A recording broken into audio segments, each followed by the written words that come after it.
Did you ever visit your grandmother's house and find silverware in the flower pot?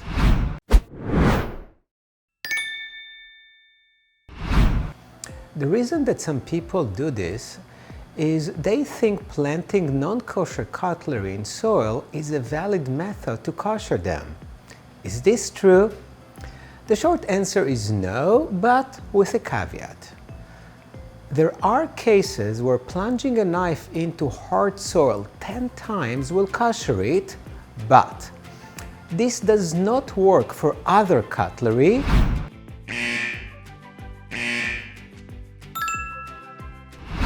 and there is no reason for leaving a knife in the soil for a long period of time. According to Jewish law, when a knife or any other utensil touches food, two things happen. First, there is a thin layer of the food that stays on it, and second, the knife absorbs the taste of the food.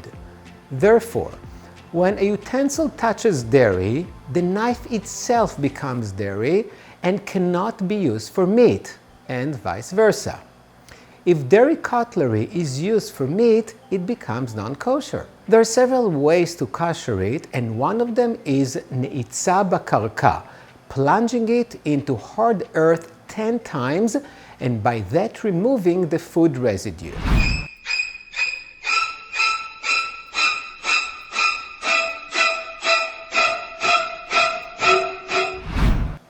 It is important to emphasize that this method is applicable only to knives. The reason is a knife can be put straight into the ground and the earth serves as abrasive cleaner for it. It is not the case for other utensils. Today, when most people can afford separate knives for dairy and meat, koshering cutlery is not very common. But in the past, due to poverty, people had one knife and had to constantly kosher it when switching between dairy and meat. Plunging it into the ground was an easy and practical method. With time, the practice of plunging a knife into hard soil transformed into a practice of burying them and even expanded to include other silverware.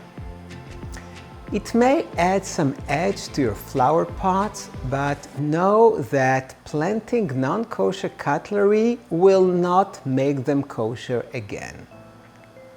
See you next week.